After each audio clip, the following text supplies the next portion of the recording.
Bonjour à tous et à toutes, nous sommes ici de nouveau pour ce deuxième plateau Dispositif Média Jeunes en direct du Memorial Act avec tous ces invités, des collégiens, des lycéens, des jeunes de campus, des jeunes en insertion, des jeunes du RSMA, des jeunes en mobilité, des responsables jeunesse, bref, tout ce plateau pour ce deuxième rendez-vous de ce week-end. On va démarrer tout de suite avec les invités qui sont aux côtés notamment de Sydney. Honneur à la jeunesse, tu es avec le collège de Kermadec. Mais qu'ont-ils fait comme ça, Sydney? Oui, en effet, je suis avec le collège de Kermadec. On a ici deux représentants au niveau des élèves du collège et un représentant de l'administration. On va commencer par les jeunes qui vont nous parler de leurs actions, car c'est un lycée qui partage les valeurs du vivre ensemble autour de la culture et justement des animations autour des différentes communautés issues de ce collège. Donc, est-ce que les filles, vous pouvez nous présenter un petit peu les actions menées du collège? On a fait une pièce de théâtre qui s'appelait La dictature des mots avec Winnie Kaona.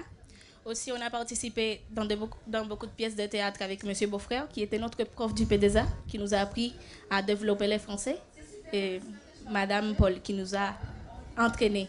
On remercie, on applaudit l'équipe éducative justement au sein de cet établissement qui justement travaille ces aspects de vivre ensemble et de lutte contre les discriminations. D'ailleurs, j'ai le proviseur, le principal adjoint du collège de Kermadec qui va justement nous dire deux mots par rapport à justement ce qui est mis en place au niveau administratif pour accompagner ces jeunes dans leurs actions culturelles. C'est un projet qui a été initié par un jeune professeur, Madame Calixte Paul, et il y avait des petites tensions. Et nous avons en fait trouvé bien qu'elle puisse monter un projet pour le bien vivre ensemble, mais aussi pour l'intégration de ces jeunes dans leur collège, mais aussi dans la société guadeloupéenne. C'est un projet qui est novateur, c'est un projet qui a eu l'approbation de la jeunesse et sport et qui est dans le cadre de la lutte contre le racisme, l'antisémitisme et toutes les discriminations. Ce projet se veut un outil pédagogique qui permet aux élèves de s'ouvrir dans la société guadeloupéenne, mais pas seulement, mais de s'ouvrir aux autres. C'est se connaître mieux pour connaître les autres. Ils partagent leur culture à travers différentes activités, par des activités théâtrales, mais aussi c'est par la connaissance aussi des activités de rencontres avec les auteurs. Notamment, nous avons fait plus ou moins des sorties au Memorial Act et rencontré des écrivains, Gary Victor, Margaret Papillon. Ce sont des enfants qui ont travaillé sur des activités culinaires aussi pour se connaître et échanger et se comprendre en fait et pour s'accepter. Voilà, parce que pour apaiser les tensions. Ce projet a permis effectivement un climat serein. Nos élèves vivent dans un climat serein actuellement. On va remercier justement le principal adjoint du collège de Kermadec et les élections venues justement nous parler de leurs actions. Un petit peu d'applaudissements pour eux parce que c'était leur premier plateau en direct. Je repasse tout de suite la parole à Nico sur le plateau central pour continuer avec nos invités. Effectivement, avant de passer au deuxième plateau de l'autre côté, sur le plateau central, déjà un petit mot de nos invités, le temps qu'ils aient effectivement le micro. On va commencer certainement par soit la plante Mackinson ou soit directement Joanie. C'est toi, Joanie Jason, oui, du RSMA. On rappelle le RSMA présent avec nous aujourd'hui pour parler effectivement de ces témoignages jeunesse, ce qu'ils apprennent là-bas, de sorte que ceux qui seraient intéressés puissent savoir un petit peu de quoi il s'agit, mais aussi quelque part pour stimuler, puisque c'est aussi une forme d'engagement. On t'écoute, qu'est-ce que tu auras à dire à ceux qui nous écoutent? Bonjour avant, je m'appelle Jason Joanie, je suis caporal au RSMA. Pour ça, j'ai passé plusieurs formations et stages pour éventuellement progresser au RSMA. Ça m'a permis d'évoluer financièrement parlant aussi et avoir plus de compétences et de maturité en moi-même. Donc, pour arriver au RSMA, en fait, j'ai étudié à l'Université des Antilles en maths informatique, physique, chimie. Ensuite, j'ai arrêté 1 an et demi après et je voulais avoir mon BTS en alternance, mais j'ai pas pu trouver l'entreprise en fait. Donc, pour ne pas rester à la maison à ne rien faire, j'ai décidé de rentrer au SMA. Donc, c'est un truc que j'aime, c'est l'école militaire, c'est ce que j'apprécie aussi. Donc, ça m'a tenté. Je suis rentré en tant que secrétaire administratif pour une durée de 6 mois. Et après ces 6 mois, en fait, on m'a proposé de soit passer VT ou de trouver quelque chose en dehors. Donc j'ai décidé de passer volontaire technicien. C'est 1 an renouvelable jusqu'à 5 ans. Donc du coup, je suis volontaire technicien au secrétariat des directions des ressources humaines depuis 2 ans et 6 mois maintenant. Tu es venu avec Taina, Mackinson et Edison qui diront d'ici quelques temps quelques mots juste après l'intervention au niveau du deuxième plateau avec Florence. Florence qui est accompagnée de 2 intervenants. Donc Florence, avec qui es-tu et de qui s'agit-il? Je suis accompagnée de M. Lorenzi, qui est le délégué du préfet et qui va nous parler du label 40 ans politique de la ville qui a été reçu par le dispositif Média Jeunes. Tout à fait. Alors, d'abord, le dispositif, le label 40 ans politique de la ville est décerné par le Commissariat général à l'égalité des territoires. Et il a pour objet de mettre en valeur les structures, les associations qui ont de bonnes pratiques et qui nécessitent d'être mises en avant. C'est le cas pour DMJ, qui a été labellisé à ce titre-là. Ça fait 40 ans que la politique de la ville existe. Et alors, souvent, on connaît peu, quand on demande autour de nous ce qui existe, on a du mal à donner quelque chose de concret sur la politique de la ville. Alors, pourtant, il y a énormément de structures qui existe. Et DMJ, ce label-là, doit mettre en avant ce que vous faites, mais aussi doit interroger la population sur toute l'énergie, tout l'engagement que vous avez et le nombre de personnes, parce que là on voit un plateau, mais une organisation derrière qui est encore plus grande et tout ce que vous mobilisez est extrêmement positif. Je pense qu'on peut s'applaudir. Donc maintenant, je vais passer la parole à Monsieur Louis Loïc, qui fait partie du réseau Jeunesse Outre-mer et qui collabore également avec nous au dispositif. Je suis référent en Guadeloupe de l'association Jeunesse Outre-mer, qui a pour vocation d'être le premier réseau professionnel ultramarin qui agit sur l'emploi. D'ailleurs, en parlant de l'actualité, la semaine dernière, on a organisé un événement donc en Guadeloupe, à Jarry, au restaurant Le Van Cleef, qui s'appelle le Jom Connect, donc un after-work, où on a eu des intervenants de qualité qui parlaient en fait de leur parcours professionnel, de leur expérience dans l'entrepreneuriat. Et étant donné qu'on est présent dans toutes les délégations, dans tous les territoires ultramarins et en France, aujourd'hui, à Paris, a eu lieu un atelier coaching RH. Donc un atelier qui permet aux jeunes de les aider à préparer leur CV et de se préparer à un entretien, tout simplement. Donc, au niveau du réseau DMJ, tu travailles avec nous par rapport au développement. Donc, du coup, tu nous accompagnes. Est-ce que tu peux donner un petit peu plus d'informations par rapport à ton travail au sein du réseau? Effectivement, depuis un petit moment maintenant, nous travaillons en partenariat avec le réseau DMJ afin de pouvoir être en contact direct avec les différentes parties prenantes, tous les partenaires qui sont engagés, notamment pour la signature des conventions pluriannuelles d'objectifs et de moyens, les signatures de contrats de service civique également. Et effectivement, ça demande un certain nombre de temps, comme disait M. Lorenzi. Il y a un vrai engagement et les choses se font sur du long terme. Il y a aussi d'ailleurs la semaine prochaine, il me semble, un séminaire de 3 jours organisé au Gosier. Et pour cela, il faut bien sûr toute une logistique, toute une organisation. Le réseau DMJ travaille vraiment d'arrache-pied. Je vous félicite d'ailleurs encore une fois. Tous les jours, je vous féliciterai parce que vraiment... Parce que vraiment, il y a un vrai engagement et c'est aussi des valeurs qu'on prône au sein du réseau Jeunesse Outre-mer qui sont l'échange, le partage, l'entraide, la solidarité et l'engagement jeunesse. Merci beaucoup. Je vais passer la parole maintenant à Nicolas qui va terminer la présentation des jeunes du RSMA. Tout à fait, sur ce plateau central avec les jeunes du RSMA, on a eu Joanie il y a quelques instants. On va passer maintenant à Mackinson qui est aussi aux côtés d'Edison. Qu'est-ce que tu auras à dire justement et comment tu trouves en fait cette opportunité puisque après Irma, vous n'aviez pas d'activité, ça s'est bien passé. Comment ça s'est passé exactement? En fait, moi, j'étais pas là pendant l'IOMA. En fait, on était en vacances et du coup, on est arrivé à Saint-Martin, il y avait l'arrogant et tout. Et on a décidé de rentrer au SMA pour une avenir, tu vois, au lieu de ne rien faire. Et je trouve que c'est un bon choix d'aller au SMA. On obtient nos formations et tout, et les permis et tout ça en poche. Et je trouve que c'est un truc qui est fait, normal. Intéressant. Je pense qu'on peut applaudir ces initiatives de jeunes.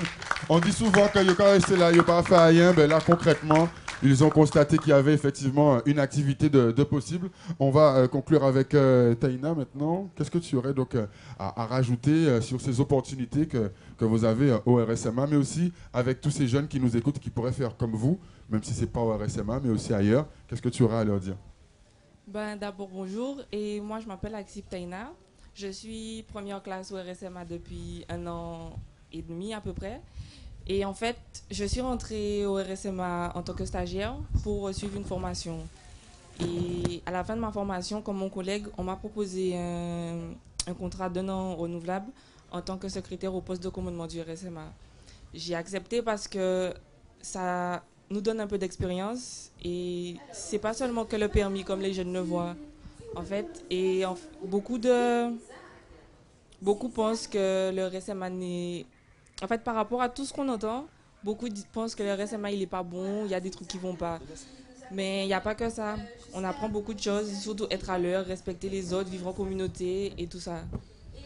Très bien, merci pour ces précisions. On peut applaudir ces invités du RSMA au niveau régie. Quels sont les futurs invités? Est-ce qu'ils peuvent déjà se rapprocher de sorte qu'on puisse s'organiser? Et derrière, on aura un plateau assez intéressant qui va clôturer ce direct.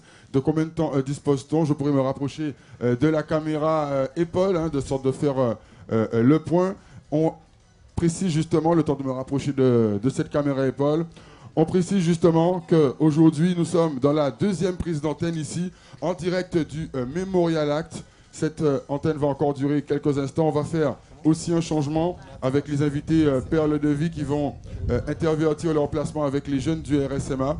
Mais ce sera un petit peu plus tard. Tout de suite, la parole à Florence qui va interroger 2 nouveaux invités. Florence, la parole est à toi. Quels invités as-tu et est-ce qu'on peut les laisser se présenter? A tout de suite, on rapproche le 2e micro. Alors, donc, j'ai à mes côtés mademoiselle Céline Aloa qui fait partie de l'association ILIA.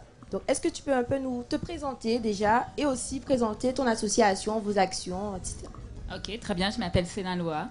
Je suis trésorière de l'association ILIA et actuellement, en fait, on essaye de créer de l'innovation sociale et d'être incubateur de solidarité en utilisant plusieurs dispositifs. 2. Donc, le premier, c'est ILIA des Pointe-à-Pitre et le second autour de l'Erasmus+. Donc, est-ce que, par rapport à ce que vous faites, vous travaillez avec quel type de jeunes? Avec des lycéens, des étudiants, des jeunes en insertion, des jeunes de quartier? Vous touchez quel public? Alors, c'est assez large dans la mesure où le projet ILIA des Pointe-à-Pitre, c'est créer des visites guidées en recueillant les témoignages de personnes âgées, de personnes qui ont vécu au sein de Pointe-à-Pitre et de créer à travers ces témoignages des visites guidées gratuites. Donc, nous, on est déjà jeunes, en recueillant les témoignages, on crée du lien intergénérationnel et à terme, on aimerait employer des services civiques, utiliser ce dispositif. Donc, est-ce que vous pouvez nous dire comment vous contacter ou comment faire pour participer à ces visites guidées? Alors, pour l'instant, on est en train de recueillir les témoignages. Donc, s'il y a des gens qui connaissent Pointe-à-Pitre, qui ont des grands-parents sur Pointe-à-Pitre, on est totalement ouvert. Et on va commencer à partir du mois de janvier. On est sur les réseaux sociaux, sur Instagram, sur Facebook. Fin décembre, on compte faire des visites tests. Donc, vous êtes les bienvenus à visiter avec nous la ville de Pointe-à-Pitre et à nous donner vos avis. Donc, vous avez entendu, n'hésitez pas, si vous voulez avoir plus d'informations sur la ville de Pointe-à-Pitre, les origines, etc., contactez l'association ILIA. Maintenant, j'ai à mes côtés donc Xami Alluvion, qui est entraîneur au Monster Club Athlé. Donc, est-ce que tu peux déjà te présenter, comme l'a fait notre intervenante, nous dire qu'est-ce que le Monster Club Athlé et parler un peu de vos activités? D'accord, alors moi c'est bien, je suis Luvio Zamia, entraîneur effectivement Monster Club Athlé. Donc en fait ce club a été créé justement pour pouvoir redorer l'image de l'athlétisme, puisque c'est vrai qu'on en parle moins, on en voit moins, c'est pas normal. Donc inciter les enfants, les jeunes et les moins jeunes à pouvoir pratiquer ce sport et expliquer que ce n'est pas juste courir. Voilà, c'est aussi faire partie d'une grande famille, c'est aussi avoir une bonne hygiène de vie, c'est surtout la prévention pour la santé, parce que au fur et à mesure des années avancent, on constate qu'il y a beaucoup de choses à faire, surtout sur la santé des athlètes. Et la prévention concernant tout ce qui est les assouplissements, les étirements et les encadrements pour les différentes disciplines qu'ils font. Est-ce que vous pouvez rapidement nous dire comment vous joindre avant qu'on passe le micro à Sydney et avec ses intervenants? D'accord, alors pour moi c'est le 06 90 91 92 21 et Rod Dabrio, le préparateur physique et entraîneur aussi, c'est le 50 86 41. Vous avez une page Facebook Effectivement, c'est le monster-6 club-6athlé.com. Merci beaucoup. Donc Sydney, je vois que tu es bien entouré. Est-ce que tu peux nous parler un peu de tes intervenants? Je suis avec Juliane Franck qui vient nous parler de son titre, de son livre L'attitude du vainqueur crée le bonheur. Et on est avec aussi Samian, un étudiant de la CCI qui va nous parler un petit peu des actions mises en place par la CCI justement pour les jeunes. Donc voilà, vu que tu as récupéré un micro, on va l'essayer pour voir s'il fonctionne peut-être mieux que le micro que j'avais auparavant. Donc est-ce que tu peux nous donner, Samian s'il te plaît, quelques informations par rapport au dispositif que la CCI met en place pour la jeunesse? Je suis en première année en classe préparatoire à la CCI et la CCI c'est une école qui prépare à de super grandes écoles de business pour devenir directeur de marketing, directeur général de grandes entreprises telles que la Bred, etc. Et franchement, c'est une école que je recommande fortement. D'accord, donc on a avec nous un futur banquier dans une grande banque internationale. Est-ce que les demoiselles pourraient nous dire un petit peu quelques mots pour savoir ce qu'elles font au niveau de la CCI, justement? Alors bonjour, je me présente, je m'appelle Franciette Eva, donc je suis en deuxième année à la prépa commerce de la CCI. Donc là, on se prépare à passer les concours au mois d'avril, donc c'est une année assez intense. Mais moi, je tiens à mettre un point particulier pour ce qui est de l'enseignement de la CCI, enseignement de qualité. On a des professeurs assez compétents qui nous encadrent, du fait qu'on soit en effectif réduit, on est 16 dans ma classe. Donc on est assez encadré, nos difficultés, on arrive plus ou moins bien à les gérer. Et puis pour ce qui est comment on appelle ça, de l'entraide, il y a beaucoup d'entraide et si certains étudiants sont à l'idée de rentrer en classe préparatoire, se disent que c'est quelque chose de compliqué, qu'ils vont pas y arriver ou quoi, je tiens vraiment à enlever cette idée parce que moi j'avais beaucoup d'a priori et on m'a beaucoup expliqué ce que c'était qu'une classe préparatoire et il y a aussi de l'amusement, il y a du partage, il y a l'enseignement et mes camarades m'apportent, mes professeurs m'apportent et franchement la CCI c'est accessible à tout le monde et les étudiants qui se disent non je vais pas y aller, j'ai peur, ils devraient vraiment oublier cette idée. Tout le monde a son opportunité et on recherche des étudiants différents qui ont quelque chose à apporter. Chacun de nous est différent, donc voilà, allez-y et ne vous mettez pas de barrière. C'est vraiment ce que j'ai à dire. Un beau message d'espoir qu'on peut applaudir avant que notre dernière intervenante nous dise peut-être deux mots. Est-ce que tu aurais deux mots à nous dire par rapport justement à ce que toi tu réalises au niveau de la CCI comme formation? D'accord. Alors bonjour à tous. Donc moi je m'appelle Danicia Logis. Donc je suis en première année de classe préparatoire, donc filière économique.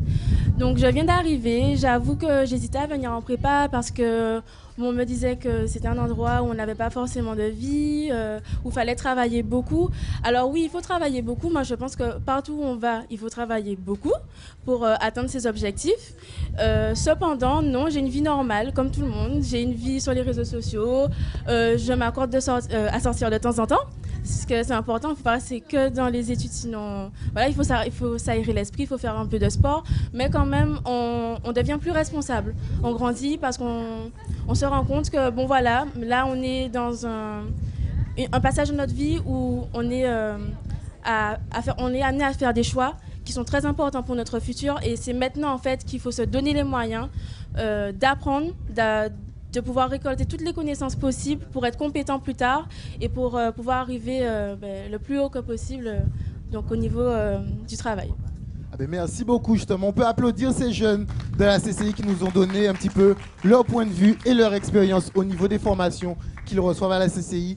Avant de passer justement à notre dernier intervenant avec Nico, nous allons un petit peu divaguer avec notre auteur motivateur, stimulateur de jeunesse qui nous vient nous présenter un livre au titre fort évocateur. Je te laisse le micro pour que tu nous le présentes un petit peu rapidement et que tu nous parles un peu aussi de tes actions au niveau de la jeunesse. Bonjour à tous, je me présente Julian, je suis écrivain conférencier et je viens vous présenter ce livre que j'ai écrit, il s'intitule L'attitude du vainqueur crée le bonheur, où je donne plein d'exercices pratiques pour apprendre à cultiver une attitude positive dans tous les domaines. Il est vraiment très ludique parce qu'on apprend vraiment en s'amusant. Donc c'est écrit assez large pour que ça soit facile à lire. Il n'y a pas beaucoup de dessins quand même. Hein. Ah, mais oui, regarde. Dès le départ, imaginez que sur Google, prenez votre téléphone, allez sur Google et tapez « pas de pizza ». Vous ne trouverez que des pizzas parce que le moteur de recherche ne comprend pas la négation, il comprend que le mot-clé pizza. Et notre cerveau fonctionne de la même façon. Si je vous dis ne pensez surtout pas à votre grand-mère, à votre voiture, à votre cousine, vous allez y penser automatiquement. Donc en fait, c'est vraiment très ludique. Pourquoi ? Parce que...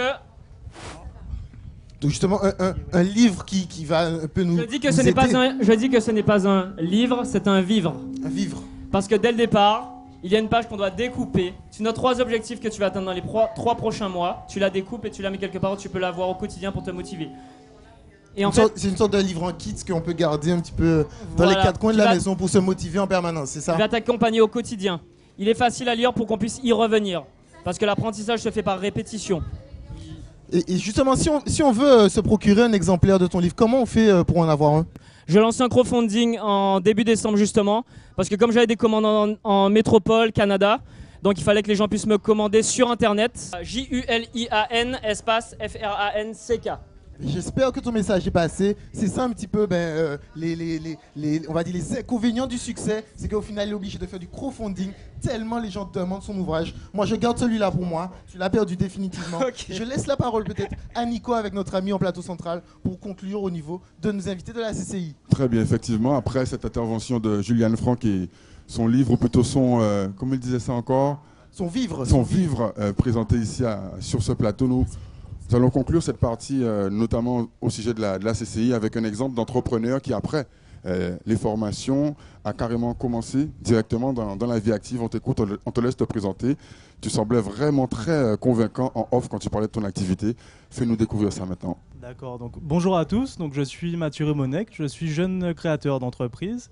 Donc, en fait, j'ai fait mes formations à la CCI. Donc je suis vraiment allé du début, donc Bac+2 jusqu'à Bac+5, donc avec le SCP. Donc je vais dire que la CCI nous a permis vraiment d'avoir un cursus solide, avoir des profs de qualité, et on les remercie pour cet enseignement de qualité. Et puis je vais parler maintenant aux créateurs d'entreprises, aux jeunes créateurs. Je veux vous dire qu'en fait, tout est possible. Il faut pas se brider, il ne faut pas avoir des a priori. Tout le monde peut y arriver. Et pour la petite histoire marrante, j'ai lu le livre de Julian et en fait, j'ai écrit mes objectifs. Et il y avait un objectif qui était d'ouvrir un format de saladerie qui s'appelle Haiku Poké et de l'ouvrir à Jarry. Et j'ai fait ça il y a quelques mois. Et aujourd'hui, Julian, ton livre m'a permis de me construire, d'avoir une structure, de ne pas se laisser emporter par le stress, de vraiment créer un environnement dynamique autour de moi. Et ça m'a vraiment permis aujourd'hui de vivre mon expérience d'entrepreneuriat à travers ce que tu as écrit. Donc je veux te dire merci d'avoir écrit ça, merci beaucoup. Et c'était pas prévu. Non, c'était pas prévu. Et c'était pas prévu, oui, je tiens à le dire.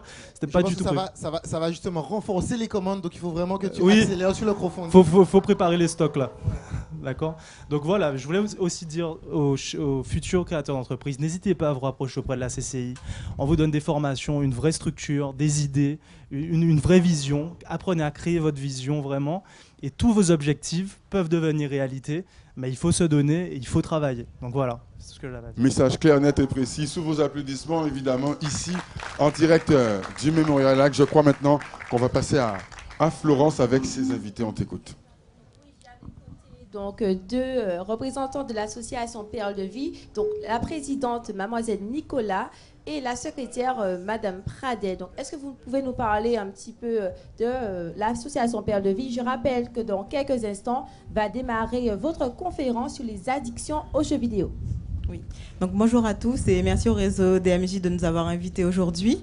Donc, je suis Stella Nicolas, présidente de l'association Perle de Vie, qui a pour but de lutter contre le harcèlement scolaire, les cyberdépendances, le cyberharcèlement et les cyberviolences. Donc voilà, nous sommes aujourd'hui ici pour échanger à l'occasion des Journées mondiales du jeu vidéo. Donc aujourd'hui, nous allons parler plus précisément des addictions aux jeux vidéo lors de notre petite conférence qui sera basée sur les constats faits par Monsieur Raymond Otto, qui est anthropologue, sociologue, qui s'excuse d'ailleurs de ne pas pouvoir être présent aujourd'hui. Donc voilà. Et donc, juste avant la conférence, quelques précisions et ensuite on rentrera dans le vif du sujet avec vous. Allez-y. Alors comme on disait, effectivement, l'association Perle de Vie existe depuis moins de 2 mois à peu près. Au sein de l'équipe, nous sommes 3 aujourd'hui. Nous avons aussi effectivement Madame Corinne Lekernec, qui est coach en orientation scolaire et qui est fondatrice de Mentalo Guadeloupe et qui nous accompagne effectivement depuis le début de l'aventure. Donc notre dernière action, justement, je voulais revenir un petit peu dessus. Nous avons fait une conférence le 8 novembre dernier concernant le harcèlement scolaire, où nous l'avons fait en partenariat avec Canopé pour éventuellement parler effectivement des origines, des conséquences qui pouvaient avoir suite aux harcèlements scolaires. Donc nous avons pu avoir un certain nombre d'interventions, des témoignages de qualité, et nous avons pu échanger à peu près pendant 1 heure et demie. Donc aujourd'hui, on continue effectivement nos actions, qui est la lutte et la prévention toujours contre le cyberharcèlement. Et effectivement, nous avons aussi une casquette sur la prévention contre les addictions aux écrans, donc y compris les jeux vidéo. Donc on profite justement de la journée mondiale du jeu vidéo pour pouvoir en discuter aujourd'hui. Alors, ce qui se passe, c'est que quand nous avons discuté avec Monsieur Otto, il disait qu'effectivement, il y a une transformation, enfin, il y a ce qu'on appelle une évolution numérique tellement rapide au sein des familles, et ne serait-ce qu'au sein de la société, qu'effectivement, on n'a pas pu bien suivre comparé à ce qui pouvait exister avant. Alors, l'évolution a toujours été là, ça veut dire qu'il y a eu des évolutions technologiques qui ont toujours été là, sauf qu'à chaque transition, on avait une sorte de point de contrôle qui était fait de la part des familles, de la part des parents, et on avait encore cet aspect où on pouvait avoir cette notion de contrôle, à quel moment je donne le Walkman, à quel moment je vais donner ceci, le baladeur, pour ceux qui connaissent, parce que la jeunesse d'aujourd'hui... Si je leur parle de baladeur, ils vont me regarder avec de grands yeux. C'était quoi ça? Je fais partie de la jeunesse, de cette jeunesse qui a vu l'évolution du baladeur. Sauf que, effectivement, il fallait demander la permission à papa et maman pour en avoir un, pour pouvoir se balader dans la rue avec les écouteurs. Voilà. Donc, et aujourd'hui, on a une évolution numérique qui est très rapide, qui est ouverte, qui est très connectée, et ce qui fait que limite, automatiquement, nous avons une jeunesse aujourd'hui qui est née avec ça, qui évolue avec ça, sauf que les parents ont du mal à évoluer avec ça, puisqu'ils ont l'impression d'être complètement démunis par rapport aux outils, enfin, une déficience au niveau des outils, et ce qui fait que cette transformation, justement par apprentissage du numérique à l'échelle du territoire, n'a pas été faite comme il se devait. En plus de ça, nous sommes vous avez quand même l'État qui incite à ce qu'on appelle à la transformation digitale pour toutes les entreprises et ne serait-ce qu'au sein des familles. Donc effectivement, il faut essayer de suivre. Alors l'idée, c'est qu'on n'est pas en train de pointer du doigt, encore une fois, et je le redis, nous ne sommes pas là pour repointer du doigt les réseaux sociaux et les jeux vidéo et ceci. On veut simplement dire qu'il y a une nouvelle façon, il y a une nouvelle approche qu'on peut avoir vis-à-vis de l'usage justement des réseaux sociaux et des jeux vidéo. Il faut savoir quand même qu'il y a quand même une partie d'opportunité qui se fait derrière. On peut le voir aujourd'hui avec les réseaux DMJ. Avec la nouvelle technologie, qu'est-ce qu'on peut faire avec? Quelles sont les opportunités qu'on peut avoir? Les formations, les métiers, tout ce qui vient, le business qui vient derrière. Et ça, c'est des choses effectivement qu'il faudrait apprendre et à savoir, surtout pour la jeunesse qui arrive.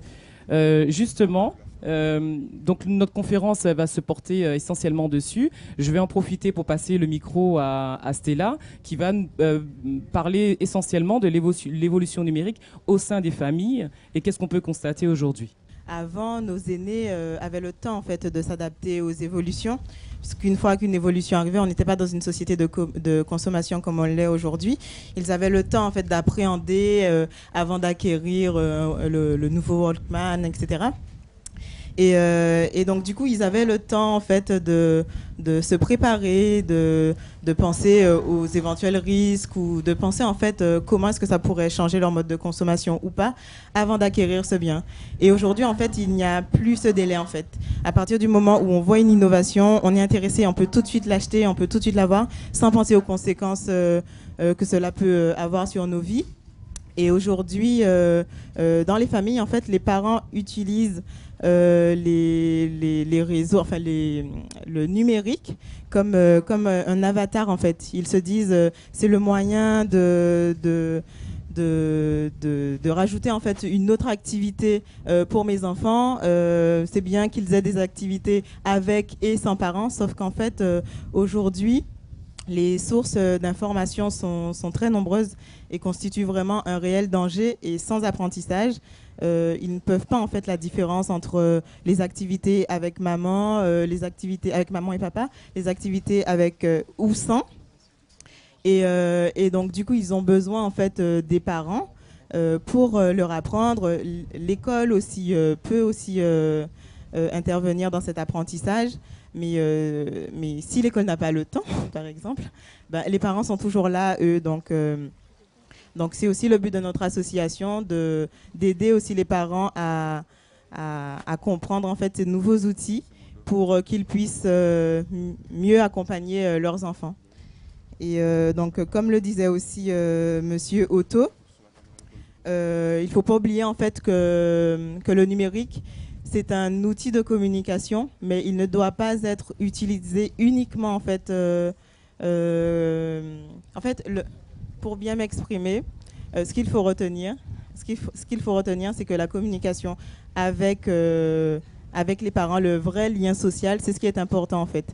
Puisque utiliser l'outil de communication uniquement comme ça et sans lien avec le monde réel, c'est ce qui peut provoquer des traumatismes, des dérives et des addictions si c'est pas cadré.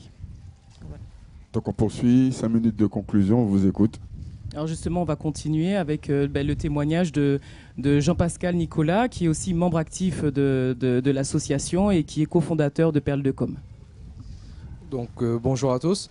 En fait, aujourd'hui, on est vraiment sur le thème des addictions aux jeux vidéo. Moi, je vais prendre mon exemple très simple, mon témoignage de ma jeunesse, même si je suis toujours un peu jeune, hein, je commence à prendre un peu de barbe, mais c'est pas grave. C'était période de seconde première. C'est très simple. J'ai découvert un jeu qui s'appelle un MMORPG qui s'appelait Dofus à l'époque. Donc c'est à peu près le même style que World of Warcraft pour ceux qui connaissent et compagnie. Et j'ai utilisé le prétexte de rentrer dans ce jeu à une période un peu difficile de mon foyer. C'est-à-dire ma grand-mère qui avait Alzheimer, on ne pouvait pas la mettre en centre et ma mère a décidé de la récupérer à la maison. Donc en fait, j'avais ma grand-mère qui avait Alzheimer chez nous et ma mère qui était là à la soutenir. Mais le problème, c'est qu'une personne qui a Alzheimer est très difficile à soutenir. Donc tous les soirs, je voyais entre guillemets ma mère presque en pleurs par rapport à ce qu'elle vivait de la journée. Et moi, j'échappais à cette... Je voulais faire tout, je faisais tout pour essayer d'échapper à cette situation. Donc je m'isolais dans ma chambre et au bout d'un moment, j'arrivais jusqu'au fait de me réveiller automatiquement à 6 h du matin, sans réveil, sans rien. Je me réveillais à 6 h du matin, j'allais aux toilettes, j'allais dans la cuisine récupérer un paquet de biscuits, une bouteille d'eau et je sortais de ma chambre uniquement pour aller aux toilettes et je me couchais automatiquement à 3 h du matin. Donc je faisais 6 h, 3 h du matin non-stop. J'avais aucun problème et je pouvais rester réveillé. Tout ça, pourquoi? Parce que le jeu, en fait, m'apportait une sorte d'exutoire qui me permettait de sortir de là où j'étais, d'être dans un monde où un monde virtuel, mais un monde qui m'apportait même de l'affection. Je pouvais avoir de l'affection pour certains membres du jeu, c'est-à-dire que j'avais des amis sur le jeu. Le jeu me permettait de me marier aussi, donc je me suis marié avec une personne sur le jeu. Entre guillemets, par la suite, j'ai compris que cette personne avec qui j'étais marié dans le jeu, c'était un homme d'à peu près 46 ans au Canada, gras du bide. Ouais, donc après, d'où le fait qu'il faut faire très attention au virtuel. Parce que cet homme de 40 ans avait un personnage de type féminin. Donc, très sexy, c'est ça? Très sexy. Donc en fait... Voilà, donc c'est tout ce témoignage-là qui peut faire que il y a beaucoup de choses à faire attention. Et d'où le fait que moi, je vais passer le micro maintenant à Corinne, qui va vous expliquer dans son rôle de coach d'orientation scolaire et par rapport à Mentalo, quelles sont les dérives et tout, et comment mettre ça en place. Bonjour à tous. L'addiction au jeu, comme l'expliquait Jean-Pascal, c'est une certaine manière d'échapper à quelque chose qui nous est insupportable, mais c'est surtout de combler un manque. Et quand Jean-Pascal expliquait qu'il y avait sa grand-mère, et donc ça veut dire que sa mère était moins disponible pour lui, et qu'il n'avait moins les moyens de se confier sur ses difficultés, sur ses besoins, sur l'apport affectif. Donc il a été le chercher ailleurs. Donc quelle que soit l'addiction, elle peut être de l'alcool, ça peut être de la drogue. Dites-vous toujours que c'est un moyen de combler un manque. Et il faut aller chercher quelle est l'origine de ce manque. Donc en règle générale, quand je travaille avec les jeunes, je travaille sur de l'orientation scolaire, mais je travaille beaucoup sur l'histoire de vie, parce que c'est de votre histoire de vie que vous allez trouver les ressorts qui vont vous permettre d'évoluer. Juste en face, j'ai été très intéressée par ce que vous avez fait. C'est-à-dire que dans votre histoire de vie, si on vous dit que vous serez un gagnant, vous en serez un. Si dans votre histoire de vie, on vous dit que vous serez toujours nul, et ça arrive très souvent, hein, qu'on dise « t'es idiot, t'es bête, t'y parviendras pas », on le prend comme étant vrai. Donc c'est de cette manière que j'accompagne. Donc dites-vous bien que les addictions, on peut s'en sortir à la condition qu'on ose regarder sa vie avec objectivité. Très bien. Donc, merci beaucoup à l'association Perle de Vie. Il y avait une conclusion parce que là, on va rendre l'antenne. Allez-y. Oui, justement. Donc, je tenais à remercier tout le monde de nous avoir écoutés, parce qu'effectivement, on avait un message à faire passer en espérant que tout le monde l'ait bien reçu. En tous les cas, on vous donne rendez-vous le 7 décembre prochain. Nous aurons un stand à l'occasion du Téléthon à Basse-Terre. Et nous tenons aussi à remercier encore Monsieur Otto qui a pu nous permettre de pouvoir organiser cette mini-conférence. Et merci encore au réseau DMJ. Nous sommes aussi joignables et en tout cas vous pouvez nous suivre actuellement aussi sur Instagram et sur Facebook. Donc c'est l'association Perle de Vie. Merci à vous, bon week-end. On va donc conclure ce direct avec maintenant Amandine, sachant qu'on va se retrouver cet après-midi. Merci beaucoup. Donc voilà, nous sommes actuellement sur la fin du direct télévisé. On vous donne rendez-vous à 13h, donc à 13h sur Canal 10, j'espère qu'on m'entend. Donc ici même au Mémorial Lac, le réseau d'associations DMJ des jeunes pour et par les jeunes. On vous attend à 13h.